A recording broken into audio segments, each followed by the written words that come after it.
महाकुंभ में आस्था का सैलाब इस वक्त भी उमड़ रहा है। 10 बजे तक करीब 82,90,90,000 लोगों ने स्नान कर लिया है। अब तक 28,41,00,000 लोगों ने स्नान कर लिया है। तो बड़ी खबर है। आज भी आप सोचिए कि करीब 1 करोड़ के पास पहुंचने पर है जो लोग वहां पर पहुंचकर स्नान कर रहे हैं। 10 बजे तक का आंकड़ा आपको बता देते हैं। 82,90,000 लोगों ने अब तक यानी कि 10 बजे तक स्नान कर लिया है। अब जो कुल दिनों की संख्या है उसके जोड़ लिए जाए तो करीब 28,41,00,000 और शाम होते होते शायद ये आंकड़ा राउंड फिगर में 29 करोड़ तक पहुंच जाए। बातचीत करने के लिए अमित गंजू इस वक्त हमारे साथ महाकुंभ क्षेत्र से जुड़े हुए हैं। अमित, आंकड़ा लगातार बढ़ रहा है लेकिन इस बढ़ते आंकड़े के साथ लोगों का जोश बिल्कुल कम नहीं हो रहा है और ये आंकड़ा अभी तो 40-45 है। आज ही देख लीजिए कि शाम होते होते शायद 29 करोड़ के आसपास पहुंच जाएगा।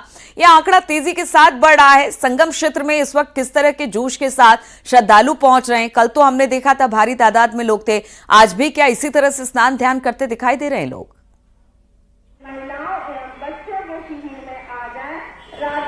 देखिए नीलू जी, मैं आपको बताना चाहूंगा कि जो श्रद्धालु हैं उनका जोश कहीं से कम होता नहीं दिख रहा है। जहां एक और कल करोड़ों ने आस्था की डुबकी लगाई, वहीं अभी तक लगभग 90 लाख लोगों ने आस्था की डुबकी लगा दी है और ये आंकड़ा अगर आज की बात की जाए तो 1.25 करोड़ को पार भी करेगा। कहीं से कम नहीं हो रहा है। अगर गेट नंबर 1 से बात की जाए या अरैल घाट की बात की जाए या बात की जाए एग्जिट गेट की या अखाड़ाओं की बात की जाए, डमरू द्वार की बात की जाए, स्वास्तिक द्वार की बात की जाए, 14 द्वार की बात की कश्यप द्वार की बात की जाए या सनातन धर्म के द्वार की बात की जाए, हर तरफ सिर्फ और सिर्फ श्रद्धालु दिख रहे हैं। और ऐसे में जम्मू कश्मीर से लेकर कर्नाटक और केरला तक श्रद्धालु पहुंच रहे हैं। अब जैसे कि मुख्यमंत्री के निर्देश के बाद एक बार फिर से टीम्स और एक्टिव हुई है। जिस तरह मैंने बताया, हमारे सोर्स ने बताया, कल 2 बजे रात तक मीटिंग चली है और उसके बाद पुलिस विभाग में जहां बैठक चली है, मेला अधिकारियों ने बैठक की, तो वहीं पीएससी के अधिकारियों ने बैठक की। आज फायर विभाग की एडीजी भी बैठक ले रही है और दिशा निर्देश, क्योंकि फायर के अधिकारियों के कांधों पर भी बहुत बड़ी जिम्मेदारी है और राउंड द क्लॉक फायरमैन यहां काम कर रहे हैं दिन रात। अगर क्योंकि हर कैंप के बाद 2-2, 3-3 फायरमैन को लगाया गया और हर जगह पोर्टेबल एम्बुलेंसेज हैं, 2 बुलेट्स लगाई गई हैं। अगर एक सेक्टर की बात की जाए तो एक सेक्टर में 1 जीप, 1 बड़ी वैन, 4 मोटरसाइकिल्स को लगाया गया और आज से 1 एडिशनल मोटरसाइकिल और लगा दी गई, क्योंकि कई ऐसे पैसेजेस होती हैं या पंडाल होते हैं या साधु संतों के या महंतों के अखाड़ों के बीच के पैसेजेस में से निकलना मुश्किल होता है। देखिए कैसे गाड़ियों को तैयार किया। मैं अपने कैमरामैन से कहूंगा कि आप इसको दिखाने का प्रयास करें कि टीम ने अब एडिशनल गाड़ियों को भी यहां तैयार कर दिया है। कहीं ना कहीं देखा जा सकता है, जहां तक कैमरे की नजर जा रही है, कि कैसे टीम्स तैयार हैं, पुलिस के जवान तैयार हैं, पूरी गाड़ियों को देखिए तैयार रखा गया, अलर्ट मोड पे। ये सारी नए व्हीकल्स यहां लाके रखे गए और ये हाईटेक व्हीकल्स हैं। आप देख सकते हैं कि ART Uttar Pradesh fire service का ये पूरी व्हीकल है। मैं अपने कैमरामैन से कहूंगा, देखिए ये ART टीम पूरी तैयार की गई। उसके साथ शटर्स की अगर बात की जाए, देखिए मैं दिखाना चाहूंगा, ये एडिशनल गाड़ी और तैयार कर दी गई है। उसके 1 ब्लॉक शटर, 2 ब्लॉक, 3 और इन ऐसे ही 3 साइड से कहीं से भी अगर कोई दिक्कत हो, देखिए उत्तर प्रदेश अग्निशम, ये पूरे शटर्स इसके साथ रखे, इनके फ्लैप्स हैं और तुरंत इसके अलावा 28 से ज्यादा पुलिसकर्मी ड्राइवर्स की एक के साथ एक ड्राइवर एडिशनल अलर्ट मोड पे रखा गया है, क्योंकि अब 3 तारीख को जो स्नान होना है, अमृत स्नान होना है, वो एक सबसे बड़ा चैलेंज है, क्योंकि ये संख्या और बढ़ेगी। बिल्कुल अमित, एक चूक के बाद बिल्कुल एक चूक हुई और उसके बाद कुछ जाने चली गई, लेकिन उसके बाद बिल्कुल इस वक्त अलर्ट मोड पर दिखाई दे रहे जो मेला क्षेत्र के अधिकारी हैं और बाकी लोग हैं और जो चाक चौबंद व्यवस्था थी उसको और दुरुस्त करने की कोशिश की जा रही है, क्योंकि एक और अमृत स्नान अभी प्रमुख बाकी है।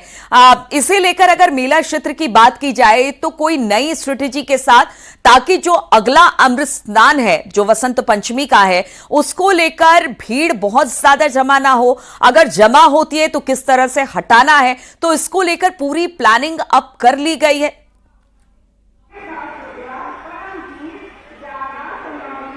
देखिए नीलू जी, बड़ा अहम सवाल पूछा और आपके माध्यम से अपने करोड़ों दर्शक जो न्यूज 18 को लगातार इस कुंभ के दौरान देखते हैं और पूर्व में भी देखते हैं।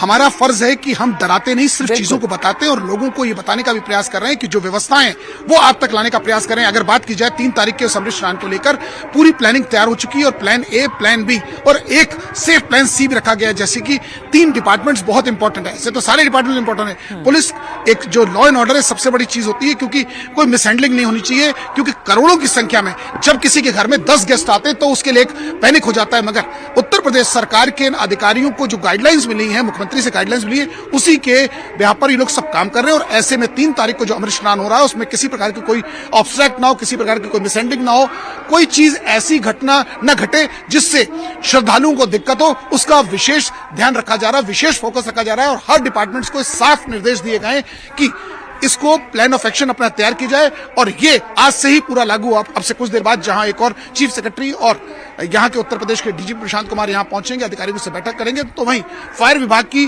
जो एडीजी हैं एन पदमजा, वो भी यहां मौजूद है। फायर जो ऑफिसर्स हैं, सीएफओज, उनके साथ बैठक कर रही हैं। वहीं अगर पीएससी की बात की जाए तो सुजीत पांडे पीएससी के जो डीजी हैं, पीएससी के जो एक्टिंग आईजी हैं राजीव मिश्रा, उसके साथ बैठक करें। उनके साथ जो सेक्टर्स 11 वाहिनी, 12 वाहिनी, इनके अलावा 37 वाहिनी, जितनी भी वाहिनी पीएससीज हैं, जिनके कंपनी कमांडर्स लगे हैं, एडजुटेंट लगे हैं, डीसी लगे हैं, सबको दिशा निर्देश दिए जा रहे हैं। जी बिल्कुल। और अमित, सबसे बड़ी बात यह है कि देखिए, महाकुंभ का एक बड़ा अमृत स्नान तो है, लेकिन रोजाना अब हम देख रहे हैं कि धीरे धीरे करके संख्या और बढ़ती चली जा रही है। शुरुआत में तो 50 लाख, 60 लाख, 70 लाख लोग कर रहे थे, लेकिन अब एक एक दिन में 1-1 करोड़ पार करके लोग वहां पर जो आ रहे हैं स्नान करने का, जिनका आंकड़ा है वो बढ़ता चला जा रहा है। तो रोज की भी अब किस तरह की व्यवस्था है? और जिस बात को लेकर सबसे ज्यादा सवाल उठाए जा रहे थे कि वीवीआईपी वहां पर पहुंच रहे हैं, उनको लेकर भी 4 तारीख तक बता दिया गया है कि किसी तरह से कोई वीवीआईपीज को अटेंड नहीं किया जाएगा। जो पासेस है उनको भी निरस्त कर दिए गए हैं। तो पूरे पुख्ता इंतजाम है, डे बाय डे भी और बड़े स्नान के लिए भी।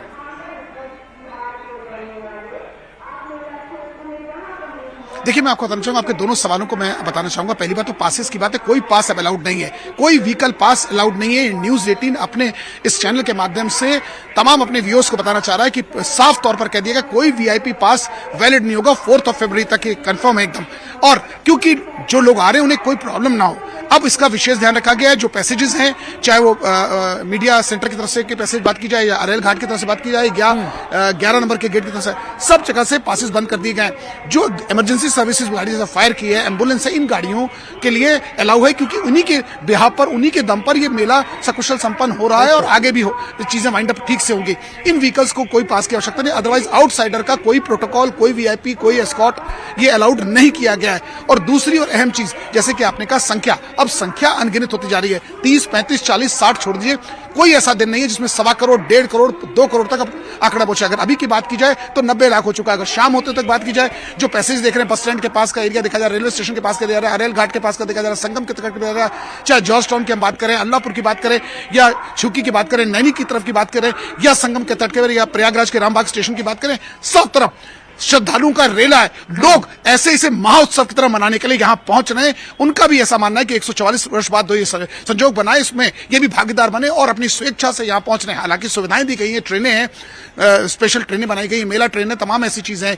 मगर इन सबके अलावा कुछ कई ऐसे लोग हैं श्रद्धालु जो कर्नाटका से बाई रोड आए, उड़ीसा से बाई रोड आए, लद्दाख से बाई रोड आए और केरला से, कोची से लोग आए। अगर हम बात करें गुलबर्गा कर्नाटका से, तो एक फैमिली 3 गाड़ियों के साथ गुलबर्ग से यहां पहुंची है। यानी जो श्रद्धालु हैं उनके भी मन में है कि ये जो महाकुंभ हो रहा है, जो महाआयोजन हो रहा है, और अमित, हम यही बताने की कोशिश कर रहे हैं कि व्यवस्था बिल्कुल चाक चौबंद है और व्यवस्था प्रशासन की तरफ से बहुत अच्छी की गई है। हाँ, लोगों को भी समझना होगा कि अगर जो बात प्रशासन कह रही है उस बात को माने। अगर कह रही है कि भीड़ ज्यादा है, आप लोग यहां से हटिए, तो उस बात को माने। क्योंकि देखिए, आप दर्शन करने आए हैं, आप स्नान करने आए हैं, आप सुरक्षित अपने घर की तरफ वापस लौटे, ऐसे प्रशासन और सरकार की बिल्कुल मंशा है और आप भी उसमें इसका सहयोग करें। इस तरह की अपील हमारी तरफ से भी। बहुत बहुत शुक्रिया अमित, हमारे साथ जुड़ने के लिए और तमाम जानकारी हम तक पहुंचाने के लिए।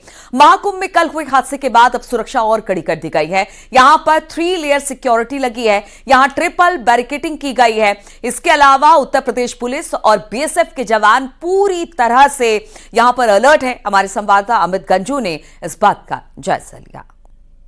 इस कुंभ में अब सुरक्षा और कड़ी कर दी गई है और 3 लेयर सिक्योरिटी कर दी गई है। इस वक्त न्यूज 18 की कुंभ के उसमें देखिए फर्स्ट पैसेज ये लगाया गया है, जहां आप देख सकते हैं कि पूरे तरीके से इसको बंद कर दिया गया और यहाँ पुलिस खड़ी है। उत्तर प्रदेश पुलिस की एक टीम आगे अंदर, उसके बाद बीएसएफ के आप जवान देख सकते हैं कि जिनके कांधों पर अब ये सुरक्षा दी गई, क्योंकि सिक्योरिटी एक सबसे बड़ा इशू है। किसी प्रकार की कोई मिसहैंडलिंग ना हो, किसी प्रकार की किसी तकलीफ। देखिए कैसे बीएसएफ के जवान यहाँ मुस्तैद खड़े हैं और अपनी ड्यूटीज कर रहे हैं, क्योंकि ये जो लेयर बनाई गई है फर्स्ट सेकंड सिक्योरिटी, उसके पीछे एक और देखिए, ये देखिए एक बैरिकेटिंग ये है और उसके पीछे एक और 3 लेयर बैरिकेटिंग लगाई गई है ताकि कोई पहुंच नहीं सके। और यहाँ बीएसएफ के साथ उत्तर प्रदेश पुलिस भी बराबर सिक्योरिटी, क्योंकि बॉर्डर सिक्योरिटी फोर्सेस के जवान देखिए किस अलर्ट मोड पे यहाँ खड़े देखे जा सकते हैं कि, और यही टीम चप्पे चप्पे पर यहाँ लगाई गई और ये अपनी पैनी नजर बनाए हुए विजिलेंस। सोनू मंडल के साथ अमित गंजू, न्यूज 18 कुंभ प्रयागराज। और आप महाकुंभ में एक दिल छू लेने वाली खबर आपको बताते हैं। ये खबर है 72 साल की खुशनसीब अवधेश कुमार और उनकी बेटी की। खुशनसीब इसलिए क्योंकि दोनों महाकुंभ में पहले बिछड़े, फिर मिल भी गए। जुदा होने से लेकर फिर मिलने तक की इस फिल्मी कहानी को सुनते हैं इसी मां की जुबानी। महाकुंभ में लोग अपनों से बिछड़ जाते हैं और बहुत सारे ऐसे लोग होते हैं जो कई साल के बिछड़ने के बाद उनकी मुलाकात अपने परिजनों से होती है, और बहुत सारे ऐसे लोग होते हैं जिनको ताउम्र लोग तलाशते रहते हैं। लेकिन एक ऐसा ही परिवार है जो बिछड़ा और कुछ घंटे के बाद मुलाकात हो गई, तो उसके लिए एक अच्छी और राहत की खबर है। ऐसी ही माता जी हैं, अवधेश कुमारी जी हैं।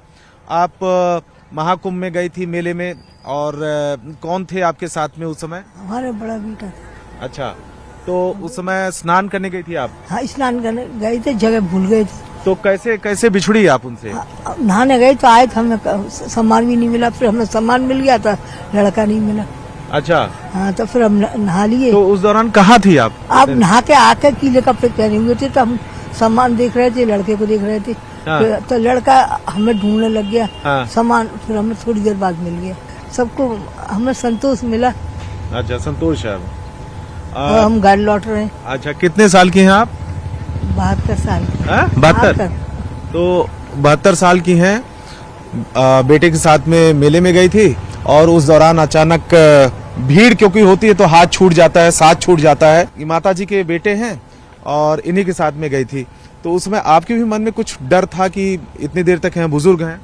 नहीं, बिल्कुल डर था, क्योंकि वहाँ बहुत ज़्यादा भीड़ थी और पुलिस प्रशासन और शासन तरफ से बार बार चेतावनी हो रही थी कि आप जल्दी नहाइए और जाइए, लेकिन ये एकदम वहाँ से हट गई तो बहुत परेशान हुआ। भागा, थाने वगैरह भी गया, तो वहाँ एक सीओ साहब थे यादव जी, तो उनका मुझे बड़ा सहयोग मिला और उनके सहयोग से अनाउंसमेंट के बाद मुझे माताजी अब मिली। ये कितनी खुशी की बात है, बहुत लोग तो मिल भी नहीं पाते हैं। नहीं, ये बहुत खुशी की बात है और अब हम साथ में हैं और वापस जा रहे हैं आगरा।